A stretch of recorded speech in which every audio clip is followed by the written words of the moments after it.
Oi, gente, como é que vocês estão? O vídeo de hoje vai ser muito especial. A gente tá aqui no cenário do meu quarto, porque a gente vai fazer uma transformação na minha mãe, sabe? Um dia de princesa nela, mudar o cabelo dela. Minha mãe nunca mudou o cabelo assim, sabe? Eu vivo mudando o cabelo de todo mundo, mas na minha mãe eu nunca mudei, porque ela não gosta muito. Vou lá chamar ela, mas antes, ó, já se inscreve no canal, deixa o like. Se você não me seguir nas outras redes sociais, você tá perdendo. Me segue lá, tá bom? Oi? Oi. Enfim, amanhã é Dia das Mães, mas no caso, quando vocês for assistir esse vídeo, eu acho que já vai ter passado o Dia das Mães. Enquanto eu for fazendo o cabelo dela, ela vai contar um pouco da história dela. Assim, a gente vai fazendo umas perguntas e ela vai respondendo enquanto eu vou fazendo o cabelo. Essa parte que não me avisou. O cabelo que a gente vai usar vai ser esse daqui, ele é um cabelo cacheado. Já teve cabelo cacheado? Já. Porque minha mãe, ela usa o cabelo dela liso, ela não usa cacheado, ela faz química. Então hoje ela vai se ver de cabelo cacheado novamente. E é isso, bora lá. Já comecei a mexer no cabelinho dela, gente, vai ser uma trança na Gol. Talvez, às vezes, eu dê uma cortada da câmera, mas é porque minha mãe é baixa e eu sou alta, então tá difícil de arrumar o ângulo, tá? Esse ano eu vou fazer 20 anos, e 20 anos foi a idade que a senhora me teve, né, mãe? Sim. Nunca a senhora descobriu que tava grávida? Passando mal. Nasci de 7 meses, de um susto, né? Segundo a minha mãe, que eu não vou lembrar disso, né? Ela levou um susto. Isso.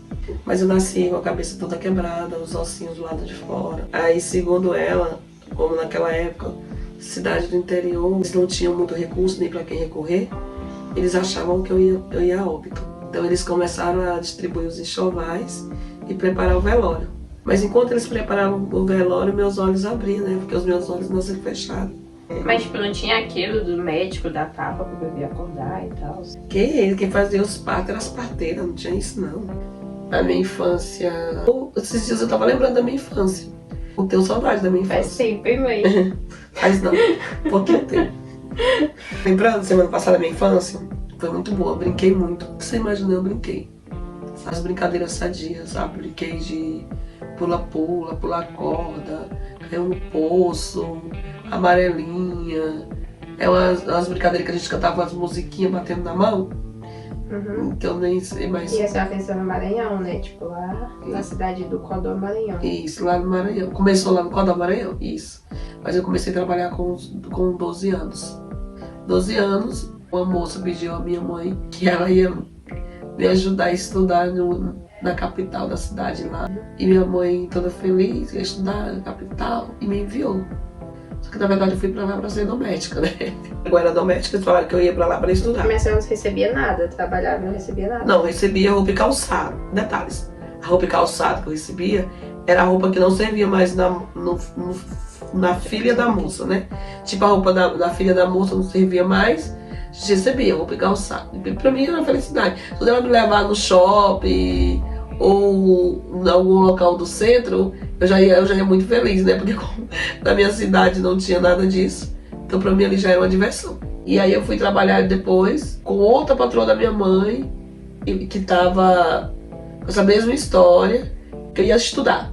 Também continuei sendo doméstica. Só que essa segunda patroa da minha mãe, ela me pagava, ela tinha um salário que ela me pagava. Tanto é que o salário que ela me pagava foi o salário que minha mãe iniciou a construção da casa dela. Dá uma casa muito top, muito grande, muito bonita, se tornou uma casa referência na rua. Então a senhora trabalhava e a mulher mandava o dinheiro pra minha avó? Não, eu que decidi mandar, não foi minha mãe não, foi eu que decidi mandar pra fazer a casa dela. Eu falei que ela juntasse o dinheiro, porque a gente morava naquelas casas de barro, eu lembro que era até na época da chuva, nasciam uns matinhos na parede, né? Como nós morávamos nessa casa, e não era só nós não, meus colegas também, a maioria das pessoas moravam nesse tipo de casa. E eu só que eu tinha algumas amigas, eu tinha condição financeira maior, né? Que tinha uma casinha mais arrumadinha. E eu visitava essas minhas amigas, que tinha a casa mais arrumadinha. Então, assim, eu tinha algumas amigas. E essas algumas amigas fez eu refletir que eu poderia ser melhor. Quando eu fui trabalhar, a primeira coisa que eu fiz foi pensar nisso, né? Na questão da construção. Aí eu ia enviando dinheiro e ela ia construir aquela mansão dela, que se tornou uma mansão mesmo. Só que minha mãe não sabia o que se passava lá, porque eu não falava pra ela. E a mulher era muito grosseira, ela me tratava com muita ignorância, sabe? E ela chegou a me agredir, aí um dia eu fugi. Ela fugiu da casa da mulher? Não, da escola. Eu travei a minha fuga. Fui pra escola, eu coloquei algumas peças de roupa na minha bolsa. Contei pra uma amiga minha, ela que me ajudou a fuga. Ela falou, eu vou te ajudar a fugir, tu vai pra casa dos meus pais. Porém, lá na casa dos meus pais, eles não são meus pais. Os meus pais, na verdade, não são meus pais. São o pessoal que me criou, mas eles não são meus pais. Aí ela me explicou tudo. Mas aí eu já combinei com a vizinha.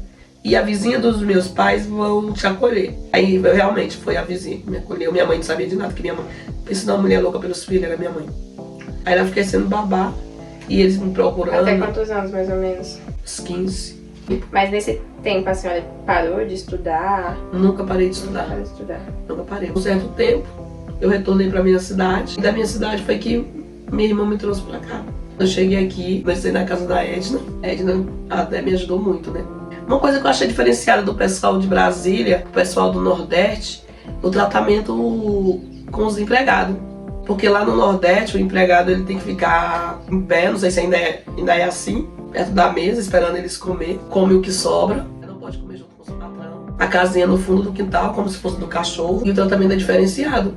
E aqui em Brasília, todas as casas que eu já fui em Brasília, que eu trabalhei, a gente comia na mesma mesa, era tratado da mesma forma e não tinha isso, né? E eu comecei a estranhar. Essa de oportunidade de estar aqui nessa cidade, né?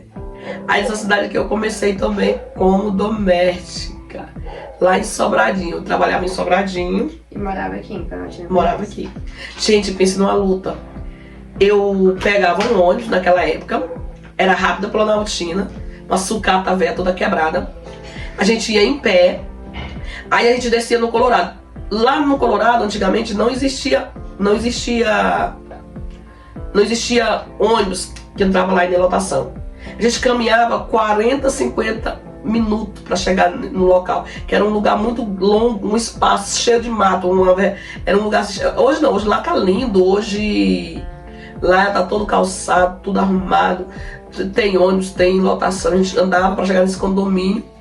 E era muito distante, o condomínio estava começando, era todo desorganizado. Hoje lá é um paraíso, né?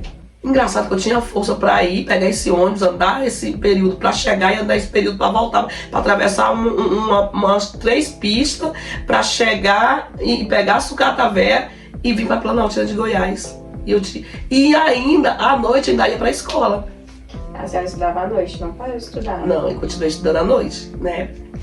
Aí quando eu deixei de trabalhar direto, de ser doméstica lá, eu passei a ser diarista, mas eu continuei estudando. Aí, logo em seguida, eu ouvi uma conversa, olha só, oportunidade. Uma pessoa conseguindo um emprego para outra pessoa. E a outra pessoa que estava recebendo a oportunidade de trabalhar, falou que não queria, né? Eu falei, pois eu quero.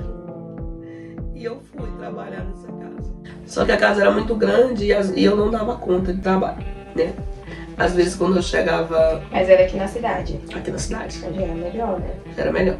Quando o patrão chegava meio-dia, eu ainda estava no meio do trabalho e às vezes ele que ia me ajudar, né? Ele chegou um dia, ele falou pra mim que não dava pra ficar comigo lá não. Eu me desesperei, né? Quando ele falou que não dava pra ficar, porque ali tinha sido a minha salvação, né? A minha solução. Não, mas não dá pra você ficar, mas eu consegui algo pra você que você vai dar conta, que você é muito nova, esse serviço é pesado pra você. Conseguiu pra mim trabalhar no NASP na época, no Casem, e eu fui trabalhar. Já era na prefeitura da cidade, né? Isso. Era só pra limpar umas 2 salas lá. Só que ele não me conhecia direito, porque eu tinha chegado lá, a gente não tinha ainda uma certa intimidade. Aí depois que ele começou a conversar comigo, ele descobriu que eu tava no 2º ano do 2º grau. Quando ele descobriu que eu tava no 2º ano do 2º grau, ele falou, não, vou conseguir algo melhor pra ti. Aí que eu fui trabalhar em auxiliar de secretaria, de monitora de creche. Antes eu tinha passado pela cozinha, tinha passado pelo tapa-buraco, né? Quando alguém falta e lá fazer alguma coisa. Tipo, não ter um marido de aluguel, eu tava sendo a mulher de aluguel. Mas ele foi um anjo que aconteceu, que Deus colocou na minha vida, porque foi através dele que Deus abriu outras portas, né? Ele, a família dele. E conseguiu pra mim até uma bolsa de estudo, porque quando eu estava no Maranhão, eu estudava em colégio particular, que minha mãe conseguia bolsa de estudo lá. Eu estudei no Cordoense, né? Então, e aí ele conseguiu novamente uma bolsa de estudo pra mim no colégio particular.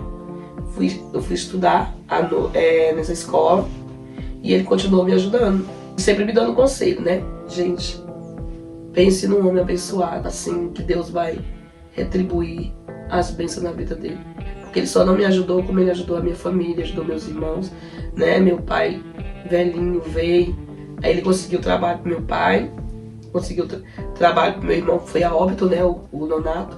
Eu continuei estudando, eu comecei uma faculdade de gestão pública. Só que uma coisa que eu ouvia muito dele e do doutor Disseu, e aquilo fixou na minha cabeça, é que eu ia ser chamada de doutora. Então, eles falar isso, aí começou a nascer o sonho no meu coração. E foi o motivo de hoje eu estar, onde eu estou. Eu falo, primeiramente, foi Deus, né? Minha mãe, ela foi uma força muito grande, né? O meu esforço.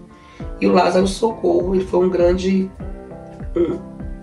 Ele é um anjo na minha vida, né? E assim, sempre correndo atrás. Nada é fácil, porque eu vou falar pra vocês, hoje eu tenho 3 níveis superior. Eu tô indo pra 4ª graduação. Nada foi muito fácil, tudo muito difícil, né? Mas não foi impossível. Não conquistei nada com facilidade, né? E nem conquisto até hoje, né?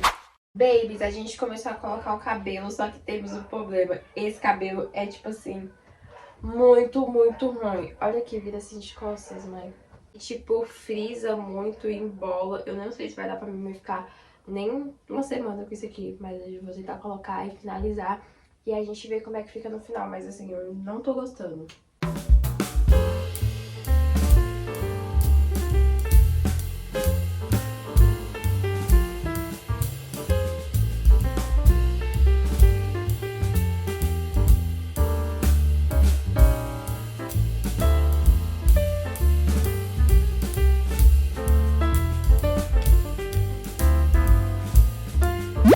Babies, terminamos o cabelo de colocar. Agora eu vou tentar salvar ele, porque essa fibra é muito ruim, meu Deus, ela me estressou tanto. Agora a gente vai passar creme, vou passar o ativador de caixa de gelatina, vou mostrar pra vocês. Usei esse ativador aqui de cachos da Colene e a pomada que eu uso pra fazer trança. Aí vou misturar tudo na mão, passar água e tentar passar no cabelo pra ver se resolve e fica bonito. E eu espero que resolva, porque senão... Já está bonito. Você gostou assim? Sim, tô Black Power.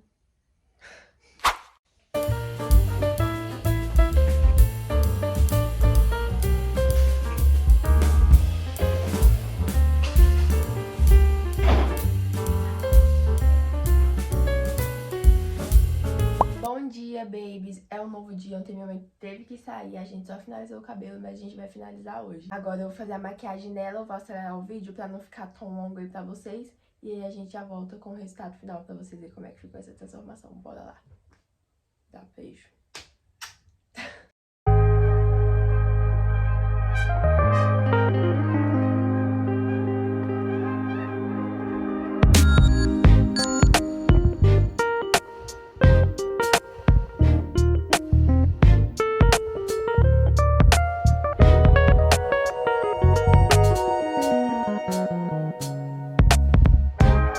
O dia da princesa completo. Ela tá fazendo a unha do pé também, enquanto eu faço a maquiagem.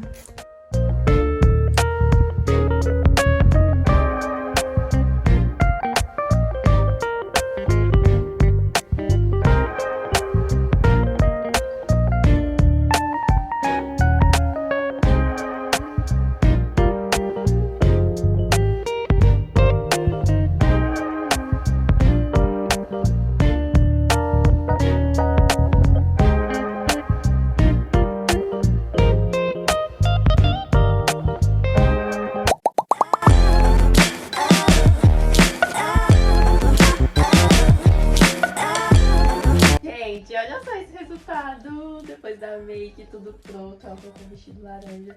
Achei que ficou muito lindo. Vive espontânea pressão. Ela veio, gravou com a gente. Então não esquece de deixar o like, tá? Se inscrever no canal dela vir de novo. Gente, como eu amei estar aqui. Essa transformação veio numa boa hora. Eu estava naquele momento confundível com o meu cabelo. Não sabia se eu deixava liso, se eu deixava afro, mas eu não estava me sentindo bem com ele. Mas essa transformação veio no momento certo. Que dia das mães. Tô me sentindo a mãe mais linda do mundo.